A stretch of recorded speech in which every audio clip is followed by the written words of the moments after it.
Hello, orchestra director friends. My name is Neil Fong Gilfillan. I'm a cello teacher in Frisco, Texas. I teach at the Chili Dog Strings studio, and I'm so excited to talk to you today about beginner cello pedagogy. Now, if you're watching this video, you probably already know a thing or two about teaching beginner cellists, but all of the things that we're going to talk about today have to do with teaching remotely or from a distance. So this isn't about getting close up. All of these things work on Zoom or from far away. I've been teaching online for a few years now, so the things that I'm about to tell you are things that I've tried with lessons, both in private lessons and in group classes, and I find them to be pretty effective. We're going to break it down into three categories. We're going to talk about posture. I'm going to give you a tip for the left hand, and I'm going to give you a tip for the bow hold. Also, we're going to talk about mini games that you can activate anytime in your class to keep attention spans higher and keep them focused and ready to learn. And at the very end, we're going to do a little jam session. Yes, even beginner students can do jam sessions. This is one of my favorite tools to use with students to get them pumped up and excited and ready to play and loving their instrument. So get your instrument ready because you're going to need it. So the first thing we're going to talk about is called the cello sandwich. That's our posture technique. And before we get to the cello sandwich, we want to make sure that there's no slouching, that these cellists are sitting up tall. So of course, feet flat, sitting tall. I like to describe to any students who may be slouching, I like to describe that they're a superhero and ready to jump up really, really high. That usually solves any slouching that I see. Or you can talk about being 10 degrees forward. That's going to counterbalance the cello so that the cello is not pushing them back. Okay, so they're sitting tall, they're ready to jump up, the cello's on their body like this. Now we begin the cello sandwich. My torso is a piece of bread, my left hand is a piece of bread. We're going to sink all four fingers in, and our cello is the filling in the middle. That's the cello sandwich. So we think about being tall, we think about our left hand pulling back, and that's how we're going to get our left hand here without squeezing the thumb. For a lot of students, even just referencing the cello sandwich will get them to sit tall and sink in with their left hand like this. I love teaching with this technique because not only does it help them get the posture of sitting tall, but it relieves pressure on the left hand, helps get them playing faster. It's great. If they can do the cello sandwich, they can do the triple tap. Perhaps you've seen a variation of this before where you sink into the string and you go tap, tap, tap, tap, tap, tap with all your fingers. Keep in mind when you're doing this that you can do it on all the strings. Please demonstrate your arm crossing higher as you go to the lower strings so that they are ready for string crossings. I also like that you can do this on the side of the cello. You can do it on a desk. You can do it on your leg. You can do it on your arm. So there are all kinds of times when you can activate this exercise and have them practice it. All right, let's talk about the bow hold for a little bit. So my favorite way to do bow hold is the mouse house. It's pretty straightforward. We have 4 walls, 3 windows, space for a mouse, bloop, and a doorbell that works. Burner. You can make any sound you want on it. I like talking about the mouse house especially because of the 4 walls, making sure that those walls are going down like that. If you got this going on, those are not walls. What would a house look like if you had walls like that? That would be crazy. So make sure that their walls are down. Yes, that's the bow hold. Now, I'm showing you the mouse house to show you my favorite exercise for building finger strength once we have the bow hold set, which is the statue. You can have fun with this one. It's when you hold it like this. I know some teachers who do this windshield wiper thing, and that's cool. I think that works better for violin than cello, to be honest. So I find going like this and practicing keeping the weight here is better. I know some teachers that will do like a sword swing, and that's kind of cool, but some kids might not be able to handle the responsibility. So I like to freeze in the statue and let them show me their greatest pose. I like doing this pose with the bow. I feel like a gladiator or a kung fu master. So that is the statue exercise. And by the way, if they get really, really good at this, you can challenge them to lift their first finger, second finger, third finger, and hold their bow steady. It's good stuff. So you got your left hand set, you got your posture, you got your bow hold, you have a bow hold strengthener, and now it's time to talk about bowing, actually bowing on the string. once we're playing in the string with long tones, I love teaching this exercise to get cellists used to playing with a long bow with a lot of energy instead of playing like scratchy and little bows and playing with their arm. They want to play with their back, so this is really going to open things up. Step one, we are going to be primitive cellists and hold our bow like this. We're going to practice running. We're going to imagine we are primitive cellists on the hunt. Now make sure when you're running, you're not running like this. That's weird. Please make sure you're swinging side to side. If you see anyone doing really good running technique, point them out so everyone can see it. And what we're going to do is we're going to get our bow on the D and the G strings like this. Yeah, that's fun. Now step two in our cello evolution, we are civilized human beings and we're going to use our mouse house. Remember, 1, 2, 3, 4 walls, 1, 2, 3 windows, space for a mouse, bloop, and a doorbell that works. Ding dong. All right, now what we're going to do is we're going to start running again. This is step two. We're going to get our bow on the string. Here we go. Feel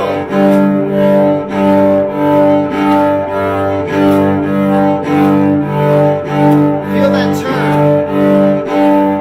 If you see anyone doing this, call them out. Get everyone moving side to side. The next step we're going to do is we're going to be more refined with our bow, and we're going to focus on playing just on the D string, and we're going to do slow motion. You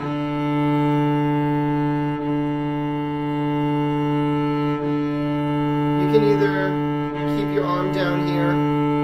If you like, you can even go slow-mo. I feel like I'm in an inspirational 80s football movie. And this is like a slow-mo scene. You can hear the heartbeat. Okay, so that's the slow-mo bowing. And step four, we're going to add pronation. This way. So the final step is how we keep a great sound. We're actually going to add that pronation as we go.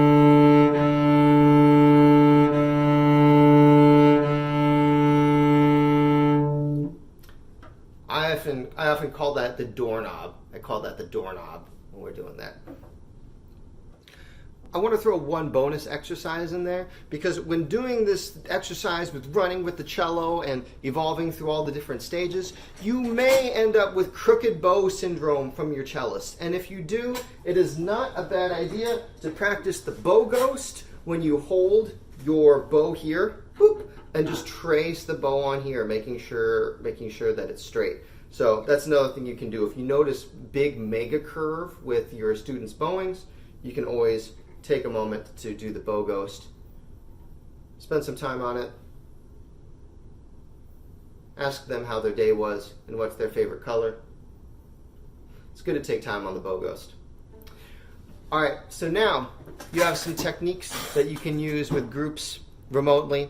Let's talk about actually being in Zoom and mini games that you can play with students while they're learning. Okay, welcome to the Zoom room.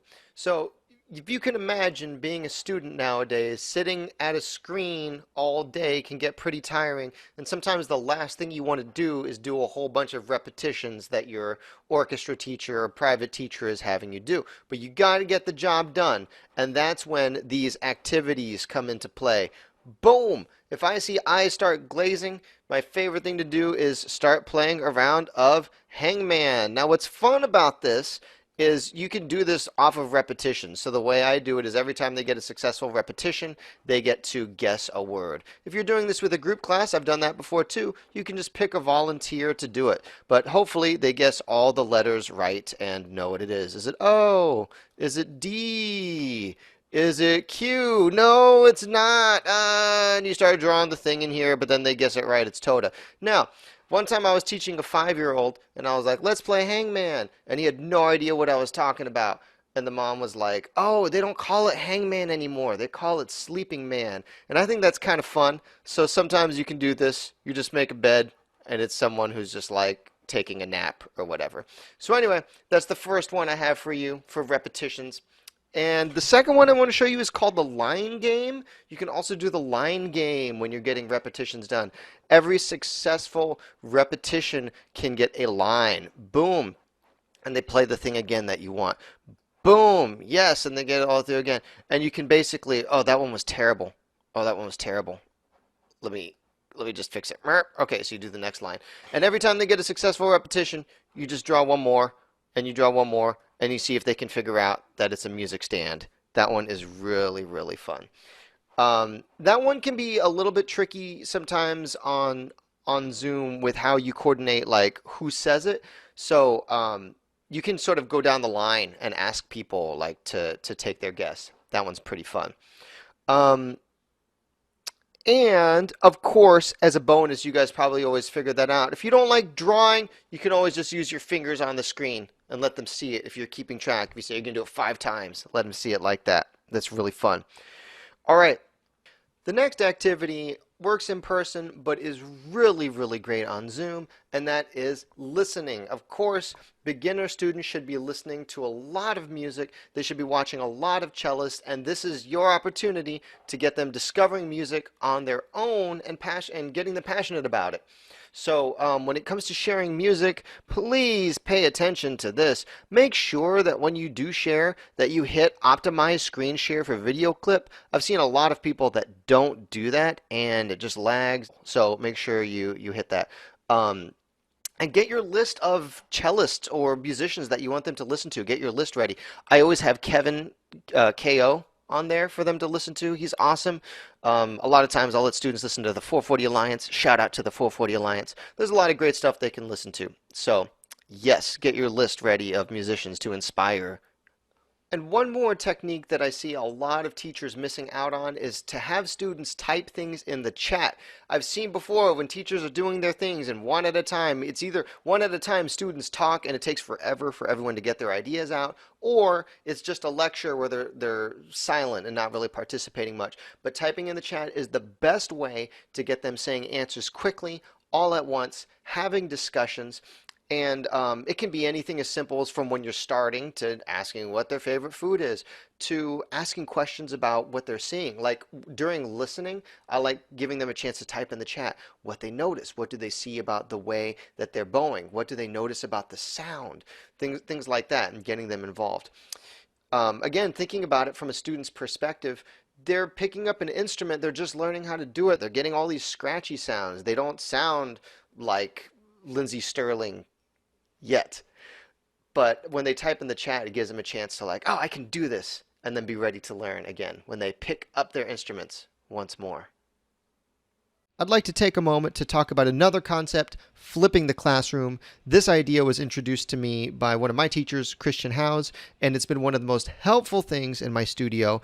I took ideas that I'm always saying to students, put them in video form, and put those videos into YouTube playlists.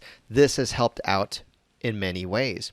One, I can use these videos to have students get ready for the next class. Sometimes I'll assign it where they have to watch the video and learn it on their own and know it well enough that they can demonstrate it for me or teach it to me next time, so they get to use it as engaging homework. And often I will watch the videos with them in the lessons, because sometimes they don't know how to learn on their own, or they don't know how to figure it out just by watching the videos. Some kids do, and some kids have trouble with that. So I actually like to take time in the lesson, watch the videos with them, guide them through what it's like to learn through video form like this, because they'll be doing more and more of that with me in the future.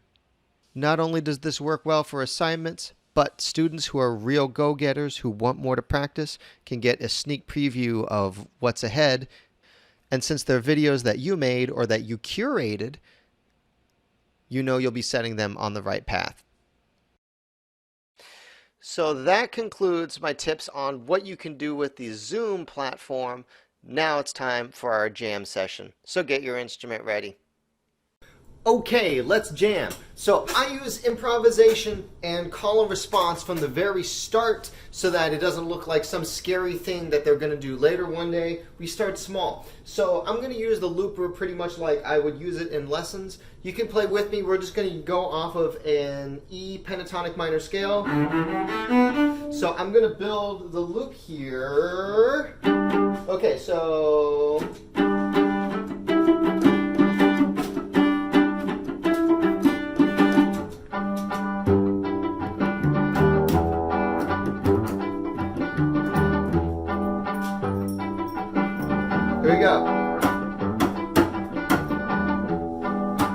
rosin your bow today. I play, then you play. Your turn. Now play this. You go. Play this.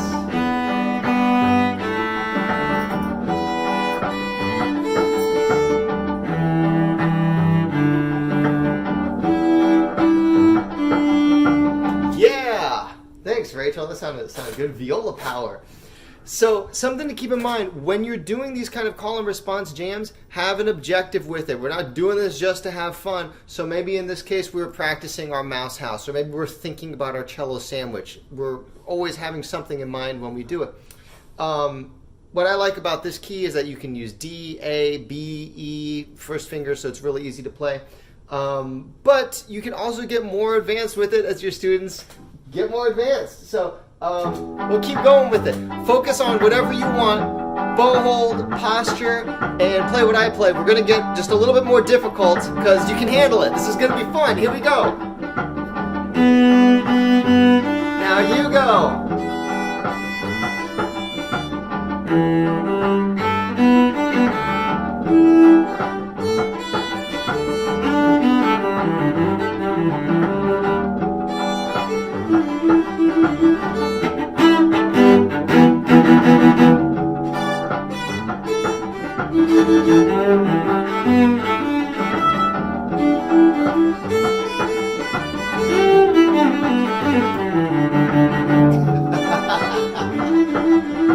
Yeah, it's fun stuff. So that's a call and response jam. By the way, I have this backing track on our website, chilidogstrings.com, so you could use that if you want. But call and response is great. And also what you can do is you can play and then have them play something back that's different. So it can look all different kinds of ways. Yesterday I was teaching a cello student who was just doing open D, and she got to freestyle her own rhythm and do it. And it's a great way for them to start feeling like they can really take ownership of what they do and have them say, hey, I made that, that's mine, and really get pumped about what they do and focus on what they're practicing. And now it is time to end today's video about beginner cello pedagogy from a distance.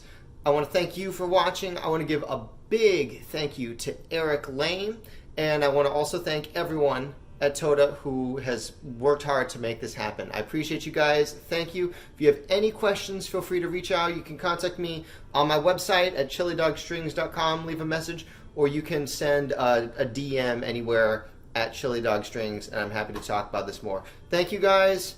Enjoy. I hope this helped.